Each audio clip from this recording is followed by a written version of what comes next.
홍콩이요. 제가 비디오를 통해 본 나라 중 최고였어요. 헐리우드 영화는 안 봤냐고요? 봤죠. 어린 나이였지만 미국이 짱이라는 것도 잘 알고 있었고요. 하지만 저는 어릴 적엔 홍콩에 더 끌렸어요. 왜 그런지는 잘 모르겠어요. 혹시 제가 애정하던 배우들 때문이었을까요? 저는 줄리아 로버츠도 좋아했지만 장만옥을 훨씬 더 좋아했어요. 셀 수가 없어요. 복리, 장민, 왕조현, 고숙정, 관지림. 셀 수는 있겠네요. 그리고 탐 크루즈도 참 좋아하긴 했는데 주성치가 100배는 더 좋았어요. 제가 지방에서 자란 탓일까요? 만약 서울에서 자랐다면 비디오 속 별들이 소근대는 홍콩의 밤거리를 봤어도 별 감흥이 없었을까요? 어느덧 40대 중반이 된 저는 이른바 홍콩 영화 세대입니다. 세대라는 이름을 붙여도 좋을 만큼의 홍콩 영화의 물결이 제가 자랐던 공간 곳곳에 분명히 흘러넘치고 있었습니다. 해서 홍콩에 오면 마냥 좋을 줄만 알았습니다. 그저 바라보기만 해도 좋은 공간들이 있잖아요. 근데 이상합니다. 홍콩에 온 제 기분을 한마디로 표현하자면 족 같았거든요. 이게 좋은 면도 있고 솥 같은 면도 있다는 의미가 아니라 어딜 가든 그 두 가지 감정이 늘 포개진 채로 제 몸에 머물렀다는 뜻입니다. 해서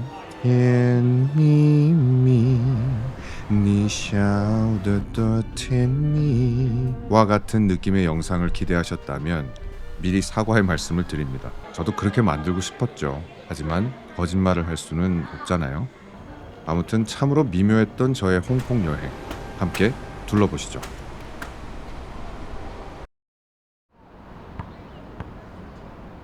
많이들 아시죠? 초이홍 아파트입니다. 사람이 엄청 많을 줄 알았는데 뭐 한산하네요. 근데 사진하고 좀 다르네 라고 생각하시는 분들도 있을 것 같습니다. 실제로 보면 조금 낡고 묽은 느낌이 들어요. 영상에 비해 사진은 색을 진하게 만들 수 있는 여지가 훨씬 더 많은 것 같거든요. 저도 제 핸드폰으로 찍고 색을 진하게 보정하면 이런 때깔이 나와요. 어떤 게 더 예쁜지는 잘 모르겠습니다. 여기에 엄청난 기대를 가지고 온 건 아닙니다. 사실 홍콩 여행에서 제가 기대한 건 어떤 특정한 장소가 아니라 홍콩이라는 공간 그 자체였거든요. 록와 주차장입니다. 햇볕이 진하게 물들어서 꽤 근사한 풍경이었습니다. 딱 봐도 인스타 성지의 자격이 충분하죠. 여기 와서 문득 이런 생각이 들더라고요. 나랑 비슷한 나이대의 한국인은 홍콩에 오더라도 여기에는 안 올 것 같다는 생각. 아마 다들 홍콩 영화를 추억할 만한 장소에 가거나 조금이라도 싼 가격에 명품을 구입하기 위해 쇼핑을 하지 않을까 싶었거든요. 그러면서 한국의 MZ세대는 이 홍콩이라는 도시를 어떻게 인식할까 궁금해졌습니다. 이 당시에 이 두 분에게 나이를 물어보지는 않았는데요. 제 눈에는 20대로 보였습니다. 홍콩의 MZ세대들에게 현재 한국은 어떤 이미지일까? 그것도 궁금하더라고요. 제가 어릴 적에 홍콩을 볼 때와 비슷한 감정일까요? 혹은 너희도 우리처럼 언제든 망할 수 있어. 그러니까 까불지 마. 뭐 그런 마음이 들기도 할까요? 오늘 제 영상을 처음 보시는 분들께서는 아니 여기까지 와서 무슨 그런 쓸데없는 생각을 하나 싶을 겁니다. 제가 원래 좀 그렇습니다. 너그러이 양해해 주시면 고맙겠습니다. 몬스터 빌딩으로 가는 길입니다. 익청 빌딩이라고도 하죠. 홍콩을 상징하는 대표적인 공간일 겁니다. 영화 1000밀밀의 장만옥이 맥도날드 모자를 쓰고 나타날 것만 같은 그런 분위기입니다. 여기가 1000밀밀의 촬영지는 아니에요. 앞서 언급했듯 홍콩 영화를 보면서 어떤 특정한 장소에 가고 싶다는 생각을 해본 적은 없어요. 그저 저 비디오 속에 펼쳐진 홍콩의 분위기 속으로 들어가 보고 싶었죠. 이 몬스터 빌딩은 그러한 제 바람에 가장 부합한 이미지가 아닌가 싶습니다. 세계 여행자에게도 생경함을 줄 수 있는 공간. 그 어디에도 없는 홍콩만이 낼 수 있는 분위기. 홍콩에는 이제 그러한 분위기가 많이 남아있는 것 같지는 않습니다.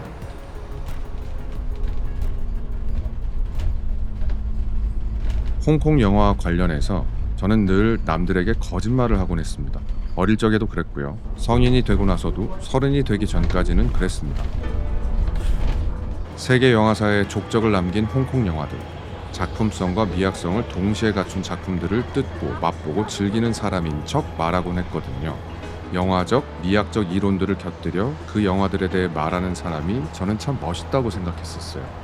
하지만 저는 화양연화를 제외하면 명시한 작품들에 큰 감명을 받지는 못했습니다. 왕가위의 영화들이 왜 그렇게 찬사를 받는 건지 잘 모르겠다고 말하면 뭔가 식견이 부족한 사람으로 보일까 두려웠습니다. 지금 생각하면 식견이 좀 없으면 어떤가 싶은데 그땐 왜 그렇게 지적 허영심이 가득했는지 잘 모르겠습니다. 아무튼 저는 천밀밀과 같은 멜로 서사를 좋아했고, 그리고 더 어릴 적엔 주윤발, 유덕화, 그리고 제가 존경에 맞지 않는 주성치가 나왔던 도박물과 학원물 등의 코미디 영화를 좋아했습니다. 아주 가까운 사람들을 제외하면 그러한 제 취향을 입 밖으로 꺼내지는 않았죠. 이곳 센트럴 지역을 걸으면서 어린 시절 제 눈에 맺혀있던 홍콩의 모습이 떠올랐습니다. 도심에는 화려한 건물이 넘실대고 생활 공간에는 복잡하고 쾌쾌한 멋스러움이 서려있는 곳. 그런데 실제로 홍콩 땅을 밟는 내내 미묘한 기분이 듭니다. 어떤 곳은 그 시절의 모습이 거의 그대로 눈앞에 펼쳐지는 느낌이 들어서 참 좋으면서도, 또 어떤 곳은 제가 기억하는 속성들이 흐릿해졌다는 느낌이 동시에 들었거든요. 원래 이 정도밖에 화려하지 않았나 싶기도 했고, 멋스러움이 빠지고 그 자리에 복잡하고 쾌쾌한 자국만 남아있는 느낌이 들었거든요. 다시 말씀드리지만 별로다, 이거 엉망이다, 망했다, 뭐 이런 기분이 들었다는 게 아닙니다. 좋았어요. 우와, 드디어 내가 홍콩에 왔구나 싶었습니다.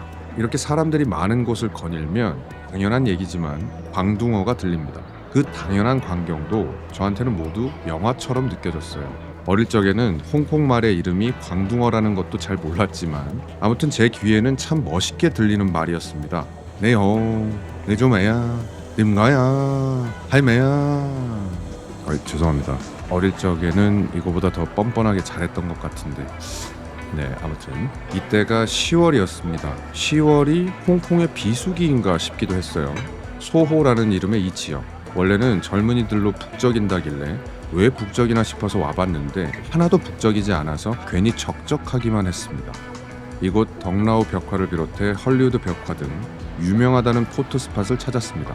제가 홍콩에 오면서 기대했던 것 중 하나가 홍콩만의 느낌을 카메라에 담아내는 것이었거든요. 근데 지금 이 벽화들은 어쩌면 이미 많은 것이 쇠락해버린 홍콩의 마지막 발버둥 같다는 생각이 들었습니다. 사실 어디 가나 볼 수 있는 수준의 벽화인데 뭐 분명 예쁘기는 하죠. 하지만 홍콩은 이 정도 수준이어서는 안 된다는 생각이 머릿속을 맴돌았거든요. 제가 홍콩에 대해 너무 기대가 큰 걸까요?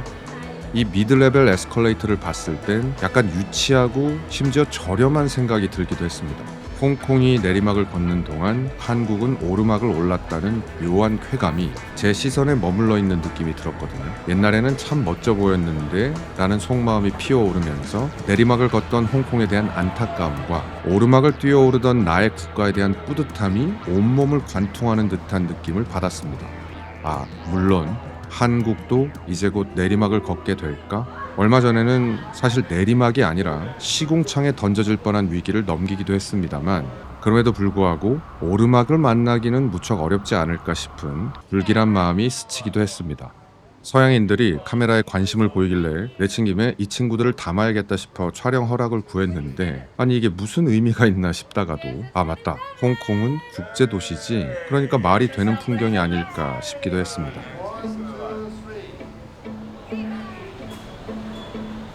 정짜오라는 이름의 섬에 가는 길입니다. 여기에 가는 이유가 제가 생각해도 좀 어이가 없습니다. 제가 좋아하던 홍콩 영화에서는 배우들이 배를 타는 장면이 참 많았거든요. 그래서 탄 겁니다. 어이가 없죠. 홍콩에 오면 꼭 한번 배를 타보고 싶었거든요. 행선지는 그냥 뱃삭이 가장 저렴한 곳으로 정했습니다. 저한테는 배를 탄다는 것 자체가 중요했으니까요. 정짜오 섬은 산책하며 둘러보기 좋은 공간인 것 같습니다. 제가 즐겨봤던 홍콩 영화 속 주인공들은 대개 서민인 경우가 많았거든요. 그들은 앞서 언급했던 구룡반도의 초이용 아파트나 홍콩 섬에 있는 익청 빌딩 고층 아파트에 살거나 지금 이 섬에서 보이는 집과 같은 곳에 살았습니다. 어릴 때는 그런 공간에 가면 장만옥이나 구숙정 같은 배우를 만날 수 있을 거라 믿었어요. 그때는 그들이 촬영을 끝나고 돌아갈 집이 으리으리한 저택이나 고급 아파트라는 생각을 하지는 못했죠. 아무튼 그때 그 우둔했던 과거의 제가 떠올라서 웃음이 났습니다. 이게 그냥 하는 표현이 아니고요. 정말 걸으면서 웃음이 났어요. 저는 가끔 그럽니다.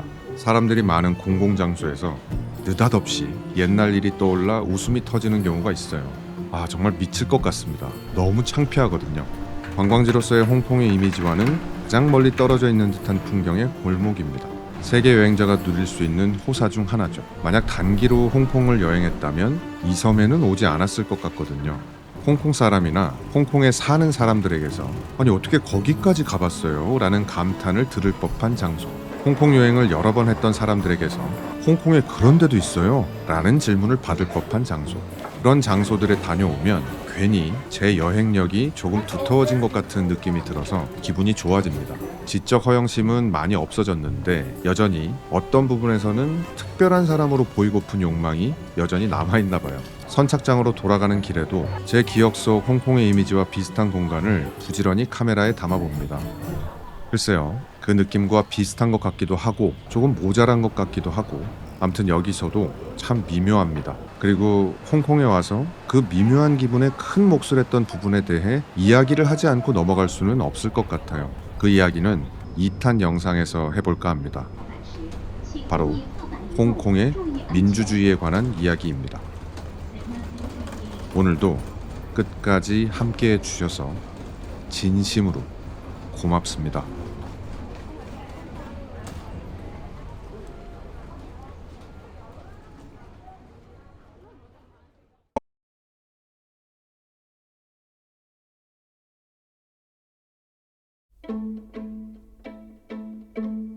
저 중국 여행 가보고 싶었습니다.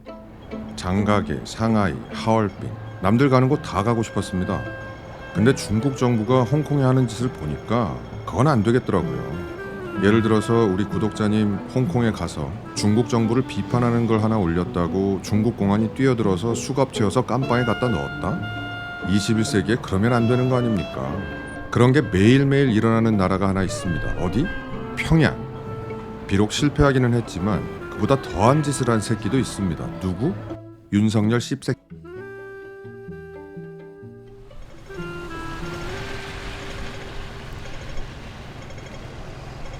홍콩에 오기 전부터 바라던 게 하나 있었습니다. 제발 한 번만 비가 내렸으면. 내립니다. 홍콩에 떨어지고 있는 이 비는 단순한 날씨가 아닙니다. 과거에 비해 초라해진 홍콩을 숨겨주고 빛나게 해주는 이를테면 영화의 특수효과 같은 느낌입니다. 참고로 지금 보시는 화면은 모두 제 숙소가 있었던 구룡반도의 풍경입니다. 제 영상을 처음 보시는 분들 중에는 영상미가 좋다고 칭찬해 주시는 분들이 더러 있습니다. 제가 그 비법을 공개해 드리겠습니다. 바로 카메라입니다. 카메라가 8알 이상이에요. 제 아무리 멋진 풍경이라고 해도 핸드폰이나 소형 카메라로는 한계가 있습니다. 혹시 본인의 실력이 부족해 멋진 영상을 못 찍는 건가 고민하시는 분들에게 꼭 전하고 싶었던 말이에요. 여러분, 실력이 아니라 카메라 때문입니다. 그리고 나머지 2알이 날씨인 듯합니다. 물론 풍경 자체도 중요하죠. 하지만 제 아무리 멋진 사람도 어울리지 않는 옷을 입으면 그 매력이 줄어들듯이 제 아무리 멋진 풍경도 어울리는 날씨와 함께하지 않으면 그 매력이 덜합니다. 날씨는 일종의 풍경의 의상이라고도 할 수 있을 것 같아요. 제 기준에 현재 홍콩에 잘 맞는 의상은 비 내리는 날씨인 것 같습니다. 이건 물론 홍콩이 예전에 입었던 또 다른 의상, 전 세계인들을 사로잡았던 화려한 네온사인 간판을 벗었기 때문이 아닐까 싶습니다. 비 내리는 풍경과 더불어 가장 보고 싶었던 게 별처럼 빛나던 네온사인이었어요. 과거 전성기 때는 10,000개가 넘었다는데 최근 들어 100개 정도로 줄어들었다고 합니다. 이건 굳이 통계를 보지 않아도 이렇게 직접 와서 보시면 확연하게 느낄 수 있습니다. 비가 그치고 네온 사인도 없는 홍콩의 풍경은 평범하게 그지없습니다. 만약 누군가가 동남아의 여러 나라들과 홍콩을 선택지에 넣고 어디를 여행할지 고민하고 있다면 홍콩은 빼도 좋을 거라고 말해줄 것 같습니다. 혹시 홍콩 영화에 푹 빠졌던 세대라면 한 번 정도는 다녀와도 좋을 것 같지만 여기엔 난관이 하나 더 있습니다. 혹시 지저분함에 대한 여러분의 인내의 역치는 어느 정도인가요? 저는 예전에는 꽤 낮은 편이었습니다. 굉장히 예민한 편이었죠. 처음 태국 여행을 갔을 때 첫 해외여행이라는 설레임에 압도돼서 그렇지 태국 로컬 지역의 지저분함에 꽤 힘들었던 기억이 나네요. 여행 경력이 많이 쌓이면서 저의 역치는 조금씩 올라갔고 이제 동남아의 청결도엔 별로 개의치 않게 됐습니다. 제가 감당하기 어려운 곳이라 하면 인도와 이집트 정도인 것 같아요. 그 두 나라의 모든 곳이 다 그렇지는 않겠습니다만, 이런 제 기준의 홍콩은 동남아와 인도, 이집트 사이에 아슬아슬하게 걸려있는 수준인 것 같습니다. 제 기준이 청결도에 대한 객관적인 지표가 될 수는 없죠. 제가 아주 오랫동안 홍콩에 대한 환상을 가지고 있었던 탓에 조금 더 홍콩에 야박한 점수를 준 걸 수도 있고요. 이곳은 파유엔 시장이라는 곳입니다. 어떤가요? 제가 보기엔 동남아에서도 흔히 볼 수 있는 풍경인 것 같습니다. 만약 홍콩의 밤거리가 제게 시각적 쾌감을 지속적으로 느끼게 해줬다면 홍콩의 청결도에 덜 민감했을 수도 있죠. 이렇게나 예쁜데 좀 더러우면 어때? 그런 마음이 들었을 것 같기도 합니다. 나는 청결에 별로 민감하지 않으니까 이제 뭐 다른 난관은 없겠지? 라고 생각하시는 분들도 계실 텐데요. 이 난관은 어떻습니까? 현재 홍콩은 정치적 자유가 중범죄가 되는 도시입니다. 그러거나 말거나 홍콩은 여전히 잘 돌아가는 것처럼 보입니다. 이렇게 영화 콩푸어슬에 나올 것 같은 묘기에 가까운 수준으로 일을 하는 상인들도 많고요. 특히나 젊은 친구들의 표정이 무척 밝아 보여요. 저 같은 여행자의 눈에는 과거 전화이 때 친구들이 손에 들었던 우산의 흔적이 전혀 보이지 않습니다. 홀로 피켓을 든 사람을 만나지도 못했습니다. 물론 그렇게 했던 누군가가 방금 전에 체포되어 끌려갔기 때문일 수도 있겠죠. 누군가는 아름다움에서 정의나 도덕을 좀처럼 떼어내지 못합니다. 불의나 부정에 대한 인내의 역치가 낮은 사람일수록 더욱 그럴 겁니다. 여러분께서는 어떤 편인가요?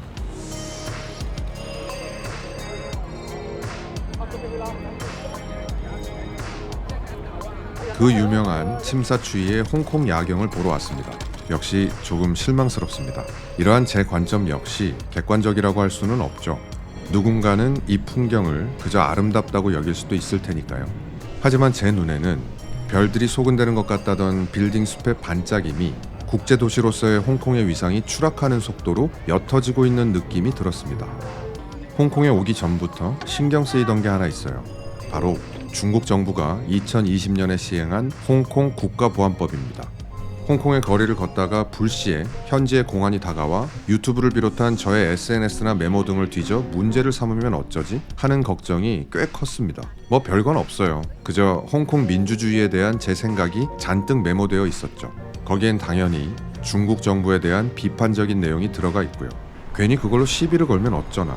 아니, 그러다가 감금이라도 되면 어쩌지? 한국 대사관에 연락한다고 해도 무슨 방도가 없지 않을까? 하여튼 별별 걱정을 다 했습니다. 제가 유명인이 아니라 그런지 뉴스에서 여러 차례 접했던 일이 제게는 일어나지 않았습니다. 처음 여행할 때에 비해 지금은 청결에 대한 인내의 역치가 많이 높아졌습니다. 그런데 날이 갈수록 특히 세계 여행을 하면서 반민주주의에 대한 인내의 역치는 점차 낮아지고 있는 것 같아요. 홍콩에서 내내 족 같았다. 좋은 기분과 족 같은 기분이 동시에 느껴졌던 데에는 과거에 비해 초라해진 풍경, 예상치 못했던 지저분함, 그리고 중국 정부의 반민주적 행태가 있었습니다. 제가 여행할 당시는 윤석열의 불법 계엄이 자행되기 전입니다. 심지어 대한민국에서 대통령이 내란을 시도할 거라고는 상상조차 하지 못했던 시절이죠. 당시 윤석열 정부의 여러 잘못된 행태에도 불구하고 중국 정부보다는 낫다는 생각을 했거든요. 윤석열이 자신을 비판하는 이들의 입을 틀어막고 마이크를 빼앗기는 했어도 그들을 체포해 감옥에 집어넣지는 않았으니까요. 그러니까 중국 정부와 비슷한 방향이기는 했어도 중국 정부보다 더한 짓을 할 거라고는 상상하지 못했던 거죠. 다시 여쭤보고 싶습니다. 불법 계엄이 일어났던 날 밤, 여러분께서는 어떠셨나요? 저는 울분이 터졌습니다. 어디 감히 그런 마음이요. 아니 잘하는 건 바라지도 않았어요.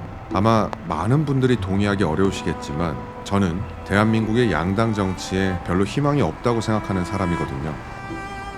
공동체를 위한 선한 마음과 의지, 그리고 탁월한 능력을 갖춘 사람 한두 명으로 잠시 반짝이는 순간을 얻을 수는 있겠지만 금세 고착화된 양당 구조에 밀려 무너질 거라고 생각하거든요. 그래서 저는 늘 바랐습니다. 제발 좀 가만히 있으라고. 역사의 시계를 거꾸로 돌리지만 말라고. 자꾸만 시계의 초침을 거꾸로 돌리는 중국 정부를 비판하는 사이에 윤석열이 등장해 그 시계 자체를 박살내려고 하는 걸 보면서 울분이 터졌습니다.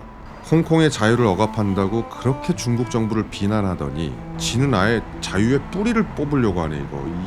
이런 미친놈이 진짜. 죄송합니다. 홍콩을 여행하며 내내 불안감을 가졌던 것 또한 저의 반민주주의에 대한 인내의 역치가 낮은 탓일 겁니다. 그 역치가 아주 높다고 비난받을 일은 또 아니죠. 그저 아름다운 것들을 보며 감탄하고 자신의 삶에 집중하는 사람들을 욕할 필요는 없다고 생각합니다. 그저 사람마다 역치의 높이가 다를 뿐인 거죠. 하지만 불법 계엄을 옹호하거나 그게 별거 아닌 것처럼 굴거나 그에 동조한 정당을 지지하며 표를 주는 행위는 비난받아 마땅하다고 생각합니다. 그건 언제든 불법 계엄을 해도 괜찮다는 신호를 주는 일이니까요. 저는 그걸 참고 살기는 어려울 것 같습니다. 불법 계엄을 옹호하거나 그게 별거 아닌 것처럼 굴거나 그에 동조한 정당을 지지하며 표를 준 사람들의 마음을 바꿀 수는 없다고 생각합니다. 그들 중에 돈을 벌기 위해 그런 짓을 하는 사람들을 제외하면 대부분은 지역주의에 기반한 양당 체제가 만들어낸 비극의 결과라고 생각하거든요. 다만 저처럼 불법 계엄에 치를 떨었던 사람들, 대한민국이 중국이나 북한처럼 흘러가는 걸 도저히 두고 볼 수 없는 사람들은 조금씩 뭔가를 했으면 좋겠습니다. 일단 자신이 지지하는 정당의 누군가가 어떤 잘못을 저질렀을 때 먼저 앞장서서 비판의 목소리를 높였으면 좋겠습니다. 자신이 싫어하는 정당의 누군가가 똑같은 잘못을 저질렀을 때 비판할 것 같다면 말입니다. 제 바람이 별로 힘이 없다는 걸 잘 알고 있습니다. 대한민국의 95% 이상의 사람들에게 비난받기 딱 좋다는 것도요. 그래서 아주 가까운 사람에게조차 이러한 저의 생각을 잘 꺼내지 않습니다. 꺼내더라도 매우 조심스럽게 꺼내죠. 하지만 익명을 빌어 제 이기적인 속내를 꺼내봅니다. 제발 다시는 대한민국에서 불법 계엄 같은 일이 일어나지 않았으면 좋겠습니다. 그러려면 양당이 서로 네가 더 쓰레기라고 외치는 누가 덜 괴물인가 식의 경쟁 체제를 끝내야 합니다. 불법 계엄에 치를 떨었던 당신들께서 조금씩 행동했으면 좋겠습니다. 그렇다고 불법 계엄을 옹호했던 이들의 마음을 움직일 수는 없지만 불법 계엄에 대한 인내의 역치가 매우 높았던 사람들, 소위 정치 저관여 중도층에 속한 사람들의 시선을 잡아끌 수는 있지 않을까요? 적어도 저 사람들은 불법 계엄을 하지는 않겠네 하면서 말입니다. 오늘도 끝까지 함께해 주셔서 진심으로 고맙습니다.